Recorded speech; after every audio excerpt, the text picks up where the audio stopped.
Vikas, and welcome to the 29th lecture in this NPTEL course on the 20th century women's novel. I have been discussing the opening pages of The Eyes Were Watching God by Zora Neale Hurston. I'm about to wrap up our discussion of this novel in this and the next lecture. And while I do that, and before I read some more quotes from the novel, I want to reflect on a couple of things that I believe are very important ideas for thinking about the novel in this context. In particular, the English novel by women novelists in the context of the events that were unfolding in the early 20th century. While discussing Hurston's somewhat uneasy position within the cultural politics of the Harlem Renaissance, I mentioned that Hurston was a bit suspicious about using literature and literary fiction as an instrument for fighting for the entry of unlettered black masses into white material comfort. And I just want to deepen that insight a little bit and to dwell on that idea of the instrumental value of literature. If Hurston was suspicious about using literary fiction as an instrument for visions of social change or the articulation of social protest, and these are all very well documented. One can pick up any novel by Richard Wright, Native Son, Black Boy, or any of these iconic African American novels and see how they allegorize a very powerful vision for upliftment of the African American community in the early 20th century, given the aftermath of slavery, Civil War, Reconstruction, the absence of anything resembling civil rights. And Their Eyes Were Watching God is not that novel. It does not give that very angry, powerful, violent vision of protest that one can find in, say, novels by Richard Wright or Ralph Ellison, or even to some extent James Baldwin. So, what is the kind of instrument that fiction becomes in the hands of Zora Neale Hurston? I've been thinking about that question, and I've been thinking about how fiction can become an instrument for other kinds of emotional processes, if not protest and the articulation of anger or indignation. It can become an instrument for a sort of reckoning with history, a way of reconciling oneself with the unavoidable and unchangeable realities. Some of these realities are rooted in historical facts, and one cannot really change that history. So, what is one left to do? One has to console oneself. And in a way, readers of literary fiction may be offered consolation. Consolation sounds like a very weak, politically speaking, very weak thing, passive thing. It's something that sounds very far away from protest or social change. To console is to teach someone to accept something. In fact, consolation does not seem to have the potential for producing any new things. It seems to accept what is old. And this is definitely one of the very powerful associations of consolation.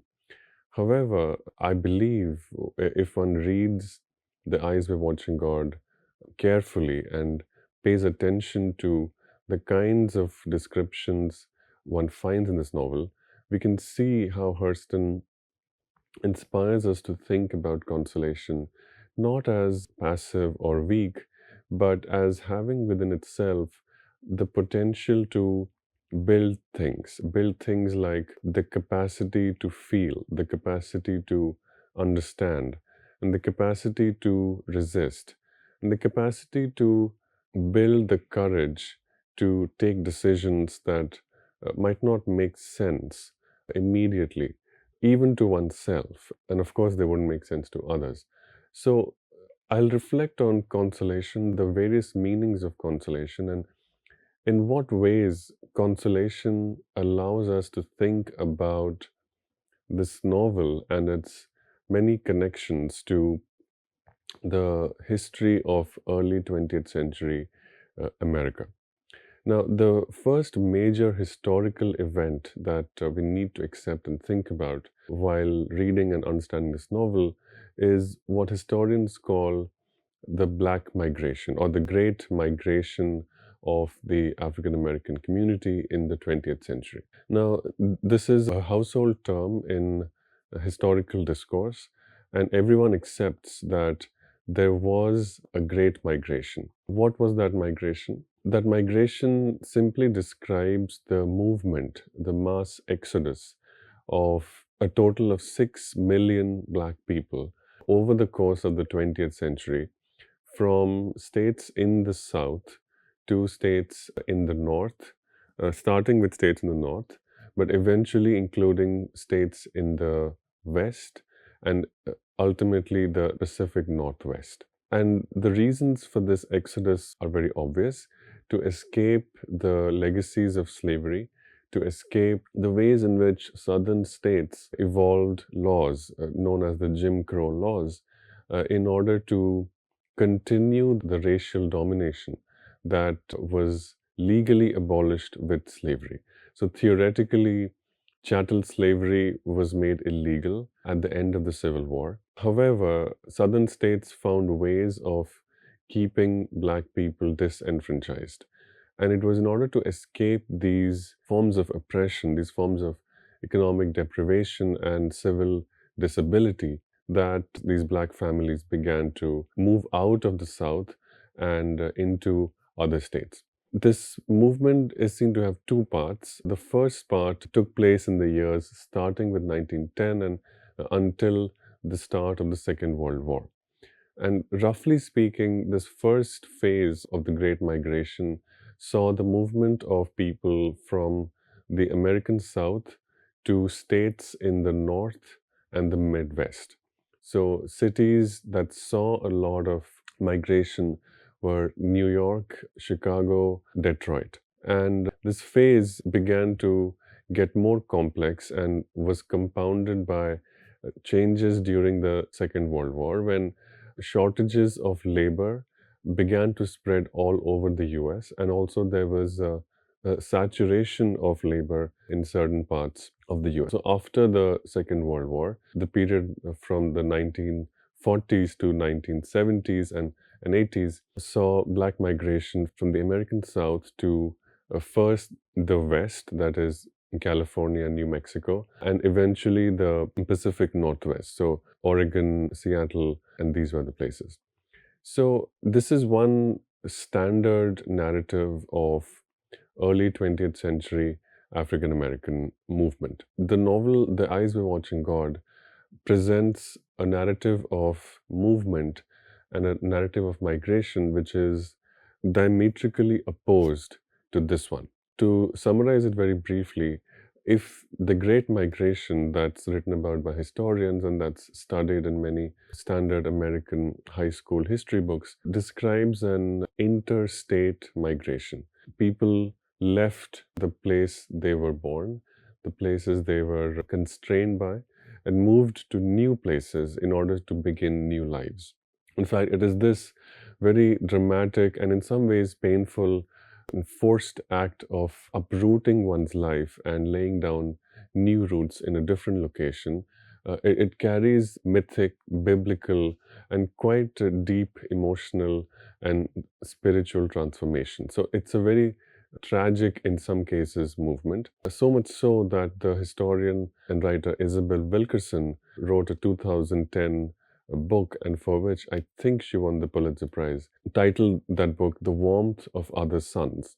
Now, that title, The Warmth of Other Suns, gives a very mythic and momentous frame to what may have been motivated by some very basic economic and self-preservation goals. So that is one way to think about the migration of Black folk in the early 20th century. Now, the movement that we see in The Eyes of Watching God is not this. although it is set in a time when this kind of movement was taking place. The movement we see, and this is the movement that is undertaken by Janie Crawford. Janie Crawford moves not interstate but intrastate. Janie Crawford stays within Florida. She moves to different parts of Florida. And it is the racial dynamics of those movements, the racial dynamics that motivate those movements, that presents us with an opportunity to understand the history of race in early 20th century America. Now, what is that history?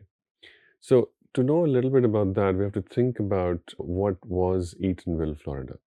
Now, Eatonville, Florida is widely known as the earliest incorporated Black town and community of the United States. It was incorporated 1887, immediately after the end of the Civil War, immediately after the abolition of slavery, set up by 27 freed slaves, 27 Black voters, who decided to establish Black autonomy within the South instead of leaving the South, moving somewhere far north to a place like Virginia. Virginia is a sort of seen as a Rubicon in 19th century slave narratives, and most famously, those of you who've read Frederick Douglass's narrative, you'll see the constant refrain in that narrative of, if I could only just cross the border and get to Virginia, right? So moving to the north was a standard practice of escaping slavery. But Eatonville, Florida was a way of creating autonomy, not by moving to the north, but by staying within the south and attempting to create a space, to carve out a space of autonomy, freedom, and agency. And the manifesto or the declaration by the mayor of Eatonville declared that it was a town of Negroes established by Negroes. And so, this kind of a racial history is something that's a bit of background. It's a minor story. It does not get as much attention as the national or the global story of the diasporic, intranational, interstate migration.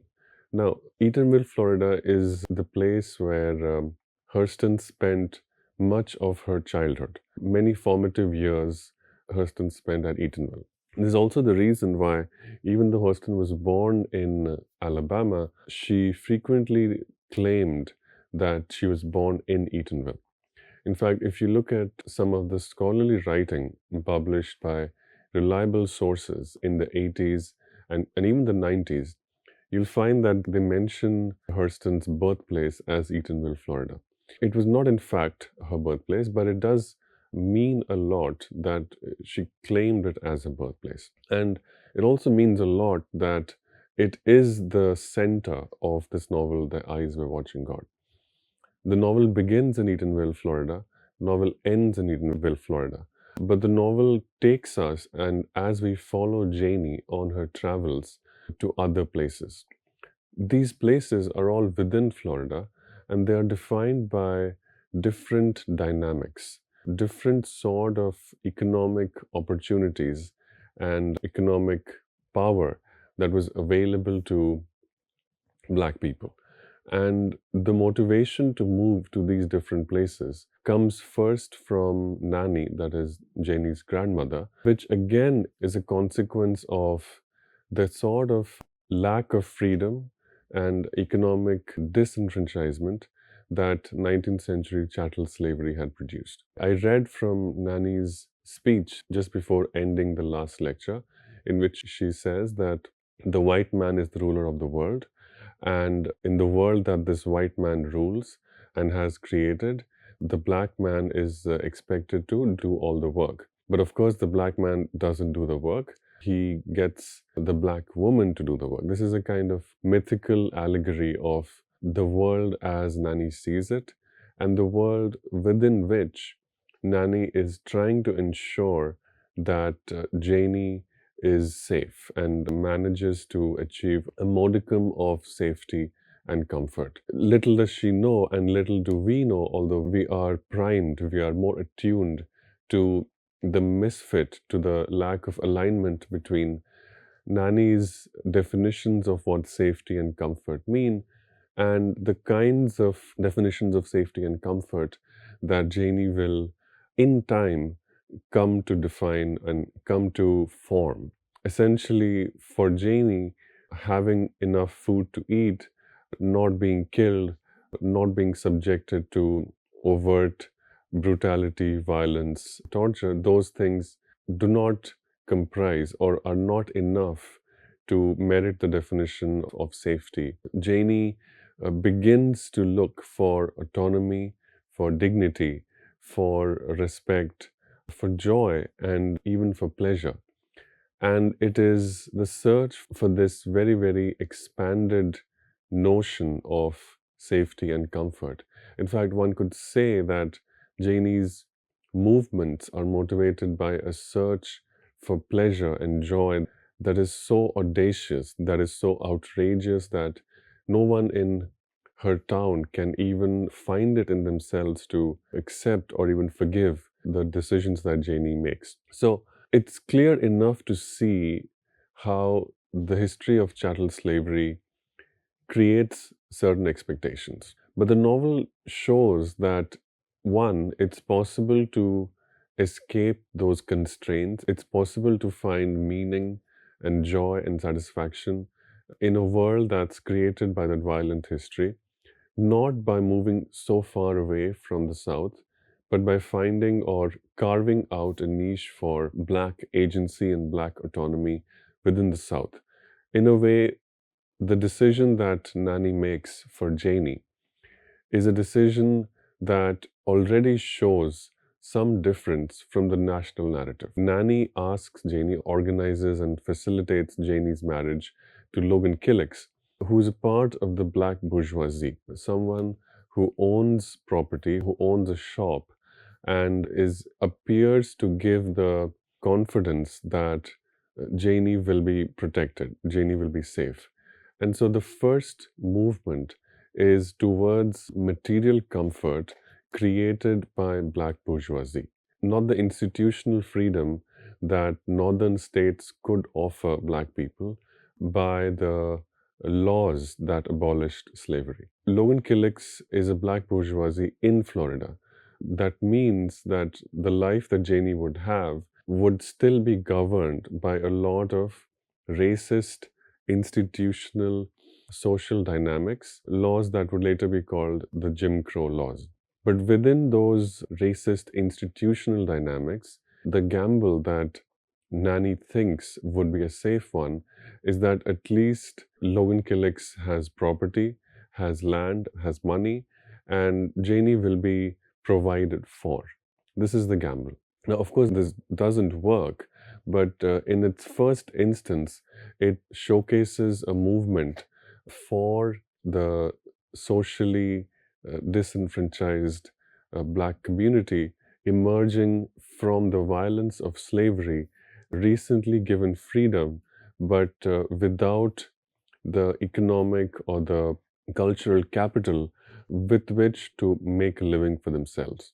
Now, this novel is about movements, and it also makes us think about another novel, another very, very famous novel, also published in the early 20th century, which is also about a momentous and arduous journey, migration. And that novel is The Grapes of Wrath by John Steinbeck. In some ways, John Steinbeck's novel is more well known than The Eyes Were Watching God. And some of that is down to the identity of these writers. John Steinbeck was way more successful, way more influential, and also very, very privileged. And the protagonist of The Grapes of Wrath, Tom Joad, has become sort of an icon of working class, underprivileged, but also very hardy, and a figure that symbolizes grit, survival, perseverance, and the spirit of working class Americans to survive and to make a living for themselves. So much so that Tom Joad has had a life of his own almost outside of Steinbeck's novel in American popular culture. Now, I'm referring to The Grapes of Wrath because this is a novel that's also about poor people making arduous journeys across the geography of the American continent in search of a living, in search of a better life. The movement that Steinbeck writes about in The Grapes of Wrath is the movement of the famous Dust Bowl migration.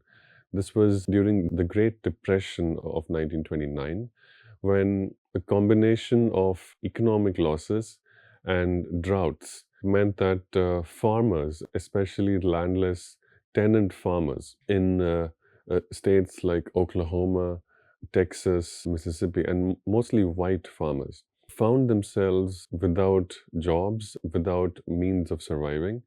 And a lot of them heard that there was a need for labor in California.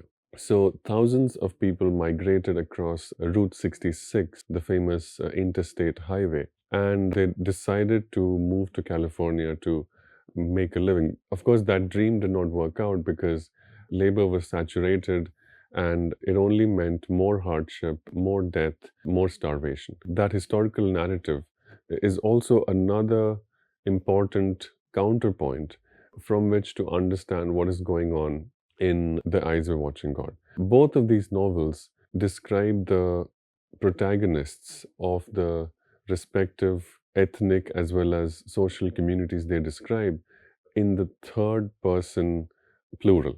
So their eyes, and there's a perspective in which the narrator looks at their protagonist as part of a community, as part of a collective. Janie Crawford is very much a part of the poor black community in Eatonville, Florida. She makes decisions that set her apart, yes, but she begins as a member of a community. She shares many of the social, economic, and material hardships that people of this community live with and struggle with. In that sense, both Steinbeck and Hurston give an ethnographic perspective to their protagonists. Of course, Hurston's novel is very different from Steinbeck's because it concerns very, very different protagonists. Now, the second movement after the first marriage that Janie Crawford is forced into, for which Nanny gives us a very detailed justification, that movement requires Janie to move again, and this time she moves with Joe Stark. Joe Stark is a man who has come from Atlanta. Atlanta was a very powerful center of the Southern Front in the Civil War, and Atlanta, when it was taken by General Sherman, sent shockwaves across the Confederacy. So Joe Stark has some money and represents an even more powerful figure of the black bourgeoisie. Joe Stark is a capitalist in the best sense of the term. Now, Joe Stark with money represents more promise in the social universe of The Eyes Were Watching God than any dream of a guaranteed job in a northern state. So, the promise that Joe Stark carries is the promise of establishing a town, a new space in Florida, which is defined by the values and the certainties of the black community. That also fails, eventually, we find out, because Janie's personal search for freedom, for dignity, for fulfillment, for joy, and for happiness. These dreams are very brutally suppressed. And Janie stays for a long time in this marriage. And in fact, Janie is not the one who decides to take any abortive action. In fact, it is the death of Joe Stark which, in a way, liberates Janie from what might have been an extremely tragic life. So, eventually, what the novel tells us is that while movement was motivated by concerns of safety, concerns of economic fulfillment, concerns of material self preservation, ultimately, what matters more than economic or material self preservation is a sort of emotional or spiritual well being. We find that Janie's movement is motivated as much by this quest that she describes in the second chapter. This quest, this longing that she has to become a pear tree. That longing, as we remember from chapter 2, was a longing to be connected to forms of life, to certain transformations that Janie witnessed in the natural world. That longing is misinterpreted by her grandmother as a desire for sexual activity. And we will see that throughout the novel, external observers will repeatedly misinterpret similar forms of longing on Janie's part.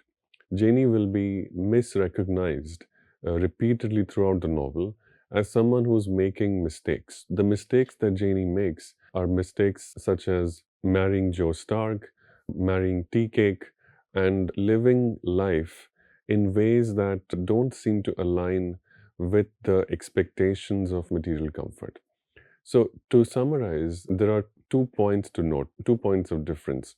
The first is that there is a story of national migration that is from the American South to states in the North and eventually to states in the West and the Northwest.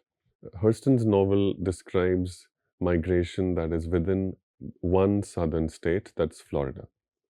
The second difference to note is that within advocates of migration for safety, migration for material comfort, among those advocates for migration as well, Hurston and Janie Crawford, they don't really align with expected understandings. That is because Janie continues to make choices that prioritize a sort of a personal quest, an almost spiritual and mysterious quest over simple concerns of survival. It is almost as if Janie is inspired by a self destructive impulse. And this is certainly what appears to external observers.